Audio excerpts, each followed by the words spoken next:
উত্তরের জেলাগুলোতে জেঁকে বসেছে শীত, ঘন কুয়াশায় ঢাকা থাকছে পথঘাট। শীতে দুর্ভোগ বাড়ছে মানুষের। শীতের আরো খবর জানাতে ঠাকুরগাঁও জেলা শহরে আছেন রিপোর্টার জিয়াউর রহমান বকুল। সরাসরি যাচ্ছি তার কাছে। দেখুন, আপনি যেমনটি বলছিলেন যে উত্তরের জেলাগুলোর মধ্যে যে শীত জেঁকে বসেছে, তেমনি কিন্তু ঠাকুরগাঁয়েও শীত জেঁকে বসেছে। গত কয়েকদিন ধরে আমরা লক্ষ্য করছি যে ঘন কুয়াশায় পথঘাট ঢাকা থাকছে এবং হিম শীতল যে বাতাস, সেই বাতাস কিন্তু বইছে। তবে আমরা যেই বিষয়টি লক্ষ্য করছি সেটি হচ্ছে যে ডিসেম্বরের 1 তারিখ থেকে শুরু করে এখন পর্যন্ত যে শীতের তীব্রতা, সেটি কিন্তু দিন যত যাচ্ছে তত বেশি চরম আকার ধারণ করছে। এতে কিন্তু সাধারণ মানুষ যেই সাধারণ মানুষের যে দুর্ভোগ, সেই দুর্ভোগ কিন্তু চরমে রূপ নিচ্ছে দিন দিন।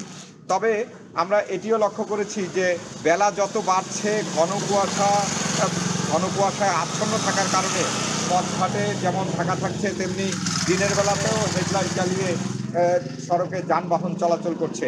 এতে সবচেয়ে বেশি কষ্ট পাচ্ছে যারা নিম্ন আয়ের মানুষ, যারা মধ্যবিত্ত আয়ের মানুষ, যারা খেটে খাওয়া মানুষ, তাদের সবচেয়ে বেশি কষ্ট হচ্ছে। বিশেষ করে আমরা লক্ষ্য করেছি যে শ্রমজীবী মানুষের মধ্যে যারা শ্রমিক রয়েছে, রিক্সা চালক রয়েছে, ভ্যান চালক রয়েছে, যারা 3 চাকার যানবাহনগুলো চালিয়ে তাদের সংসার জীবনে আয় উন্নতি করার চেষ্টা করে, তাদের সবচেয়ে বেশি দুর্ভোগ হচ্ছে।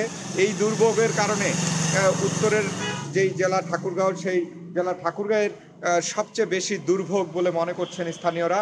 এবং পাশাপাশি এটিও আমরা লক্ষ্য করছি যে ছিন্নমূল মানুষ যারা রয়েছে তারাও কিন্তু দুর্ভোগের মধ্যে পড়েছে।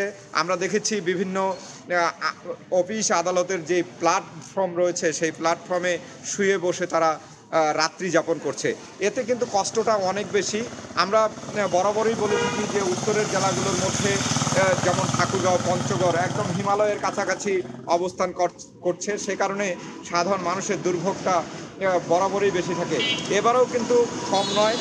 ডিসেম্বরের শুরু থেকে কনকনে শীত অনুভূত হচ্ছে। এতে সাধারণ মানুষের দুর্ভোগ সেটি দিন দিন বাড়ছে। আমরা প্রতি বছরে যে বিষয়টি দেখি যে গরম কাপড়ের জন্য খেটে খাওয়া মানুষ যারা রয়েছে, যারা নিম্ন আয়ের মানুষ রয়েছে, তারা কিন্তু সবচেয়ে বেশি দুর্ভোগে পড়ছে।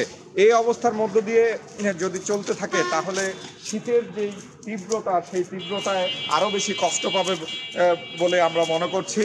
এবং সর্বোপরি বিষয় যে জেলা প্রশাসনের পক্ষ থেকে প্রতিবারই কিন্তু উদ্যোগ নেওয়া হয় যে শীতবস্ত্র প্রদানের জন্য। এবারও কিন্তু তারা উদ্যোগ নিয়েছে শীতবস্ত্র প্রদানের জন্য। তবে এখন পর্যন্ত ত্রাণ মন্ত্রণালয় থেকে শীতবস্ত্র পায়নি, সেটি আমাদেরকে জানিয়েছে। তবে শীতবস্ত্র পেয়ে গেলে তারা জেলার যে 5টি উপজেলা, সেই 5টি উপজেলার যেই নির্বাহী কর্মকর্তাগণ রয়েছে তাদের মাধ্যমে ইউনিয়ন পরিষদে বন্টন করবেন এবং সাধারণ মানুষের হাতে পৌঁছাবে। তো এই ছিল আমার কাছ থেকে শীতের খবর নিয়ে সবচেয়ে। সরাসরি যুক্ত ছিলাম ঠাকুরগাঁওয়ে।